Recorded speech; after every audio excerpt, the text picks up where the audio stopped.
So what's going on with Bucky's? I hear y'all opened that up. Yes, sir. So Bucky's is open. That was what we call a 380 agreement, and so there was an incentive package that went there for Bucky's.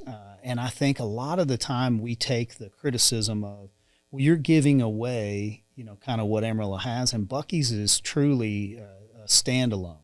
It's a magnet and it's an attraction. And so I made a phone call to the Big Texan, and I spoke with Bobby Lee over there, and I said, tell me what it looked like over the last couple of weeks.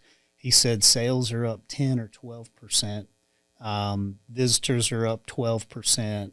The RV kind of lodging over there that he owns and runs is up, I think he said 18%. And so the Bucky's logo and that nucleus has already had a pretty profound impact. And so what we can see there, Dan, is that we're bringing in new tax dollars to our community and our city, that we're not taking away from anything. So it's the old saying, a rising tide raises all ships. Well, that's good. That's kind of interesting that would bring that many more people in, and they think it's due to Bucky's being there. They can see it because they're over on that east side of town. Yeah. And so I think it is a destination for plenty of travelers. And I think once you get there, you make the Bucky's stop, and you're stopped, you're pulled over. Hey, we've spent a little extra time here. Do we want to run up the street and see what this I can see Big how Texans that, are? yeah. Instead of just flying right on through, Right. stop at Bucky's, then they get, well, since we're in Amarillo, we might as well spend the night. And it's not just that we're seeing it. It's a business model that you see. You see the other retail developments that come up around the Bucky's. So, down in Fort Worth, right there, that one basically has its own little city of retail around it. And we'll expect the same thing here. So the land values and the buildings that'll go up around that do bring that draw. And so once you do stop and you get comfortable, you stop and eat. You see that, and I-40, that 287 I-40 exchange is perfect.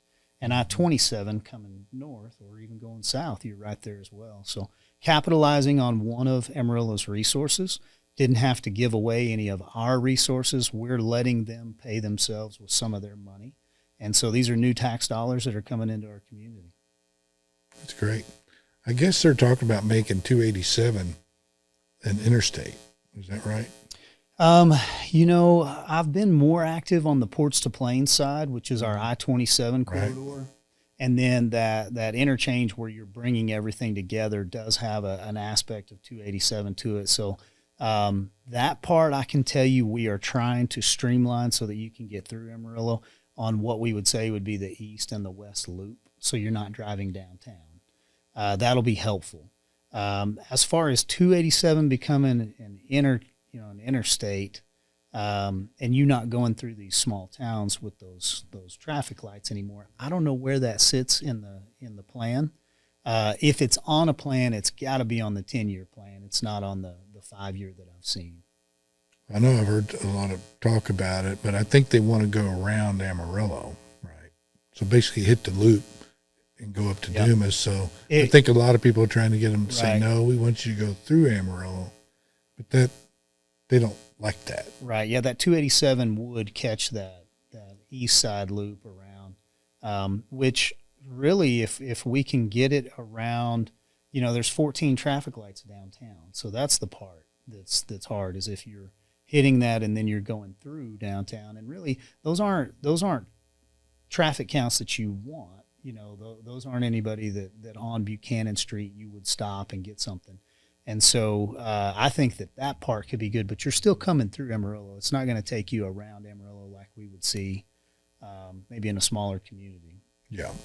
It's big enough to pull people in overnight But Yes, I don't sir. see anything really along Buchanan that's going to make them want to stop. No, it's just a different traffic count. Yeah. From a retailer's perspective, you don't have, it's not like an I-40 frontage. But it could be a boon to that area out north and east.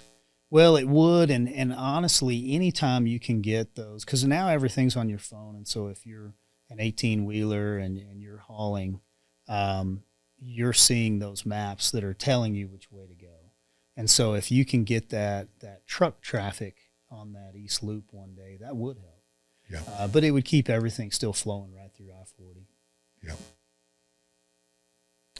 Well, that sounds good. I'm happy to hear that Buc-ee's is. She's pulling her own weight already. She's only been open like less than a month or